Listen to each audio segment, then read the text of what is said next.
آج کی ویڈیو میں ہم زمین کے کھاتوں کے بارے میں بات کریں گے۔ کھیوٹ نمبر، خطونی نمبر، خسرہ نمبر اور دیگر اصطلاحات۔ بہت سارے لوگ زمین کے کھاتوں کے بارے میں معلومات رکھتے ہیں، لیکن وہ لوگ جو معلومات نہیں رکھتے ان کے لیے جاننا بہت ضروری ہے۔ کیوں ضروری ہے؟ کسی بھی قسم کی پراپرٹی خریدتے وقت اگر زمین کے کھاتوں کے بارے میں معلومات ہوں گی تو کوئی بھی شخص آپ کو نہ تو دھوکہ دے سکتا ہے، نہ فراڈ کر سکتا ہے، اور کسی بھی قسم کی مشکلات پیدا نہیں ہوتی، بلکہ سارے معاملات آسان ہو جاتے ہیں۔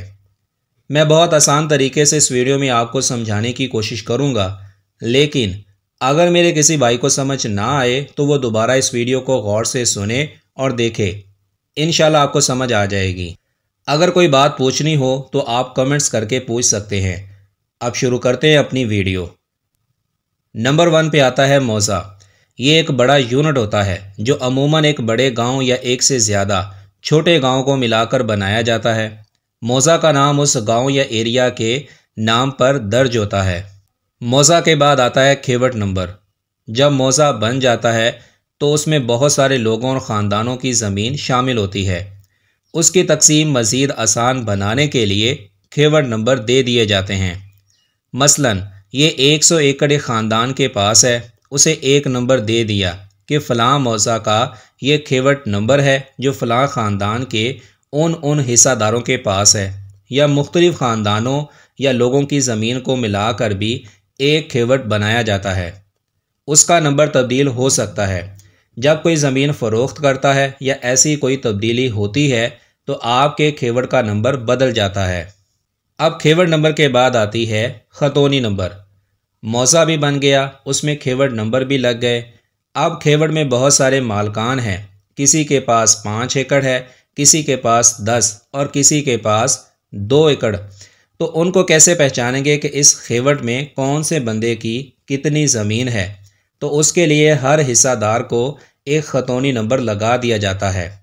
مثلاً کھیوٹ نمبر 1 میں 10 ایکڑ زمین ہے اور 2 مالک ہیں 5 ایکڑ کے، تو ان دونوں کو الگ الگ نمبر دے دیا جائے گا 5 ایکڑ کا، جسے خطونی نمبر کہتے ہیں۔ یہ نمبر بھی تبدیل ہوتا رہتا ہے جب کوئی اپنے حصے سے فروخت کر دے کسی کو یا ایسی کوئی دوسری تبدیلی ہو۔ خطونی نمبر کے بعد آتا ہے خسرہ نمبر۔ اب ایک خطونی میں جو 5 ایکڑ تھے، جو ہم نے مثال میں لیے 5 ایکڑ، حقیقت میں ان کی تعداد جو بھی ہوگی، ہر ایکڑ کو ایک خاص نمبر دیا جاتا ہے جو خسرہ نمبر کہلاتا ہے۔ یہ نمبر کبھی تبدیل نہیں ہوتا، چاہے فروخت کرے، مگر کھیت کا خسرہ نمبر ایک ہی رہے گا، اور اس میں کھیت کی چاروں طرف سے پیمائش بھی لکھی ہوتی ہے کہ اس خسرہ نمبر کا جو کھیت ہے اس کی لمبائی چوڑائی وغیرہ کیا ہے۔ امید ہے کہ یہاں تک آپ کو آسانی سے سمجھ میں آ گیا ہوگا کہ موضع، کھیوٹ نمبر، خطونی نمبر اور خسرہ نمبر کیا چیز ہے۔ اب آگے چلتے ہیں اور باقی اصطلاحات کے بارے میں بھی جانتے ہیں۔ نمبر 5 پہ آتا ہے شجرہ۔ یہ موضع کا نقشہ ہوتا ہے، کہاں کس کا کھیت ہے، کہاں راستہ ہے، کہاں کیا ہے، سب اس میں ہوتا ہے۔ پٹواری کے پاس یہ نقشہ ایک کپڑے پر بنا ہوتا ہے جسے لٹھا بھی کہا جاتا ہے۔ نمبر 6 پہ آتی ہے جمع بندی۔ جمع بندی ایک ایسی کتاب ہے جس میں ایک موضع کے کسی کھیوٹ کی کسی خطونی کے کس خسرہ میں کتنے مالک ہیں، سب کی تفصیل درج ہوتی ہے۔ اس میں یہ بھی درج ہوتا ہے کہ مالک کون ہے اور زمین کاشت کون کر رہا ہے، ٹھیکہ پر یا کیسے۔ زمین کی فرد بھی اسی رجسٹر کی تفصیل کی بنیاد پر جاری ہوتی ہے۔ آسان الفاظ میں اس کتاب جمع بندی میں ایک بڑے گاؤں کی ساری ڈیٹیل موجود ہوتی ہے۔ یہ سب معلومات کی مجموعہ ہوتی ہے، اس لیے اس کو جمع بندی کہا جاتا ہے۔ نمبر 7 پہ آتی ہے گردوری۔ آپ جس رقبہ کے مالک ہیں یا مزارع ہیں، اس رقبہ میں کیا کاشت ہوتا ہے یا کیا کاشت کیا ہوا ہے، اس کی تفصیل بھی پٹواری کے پاس درج ہوتی ہے، اسے گردواری کہتے ہیں۔ اب بہت اہم معلومات بھی آپ کے ساتھ شیئر کرتا ہوں۔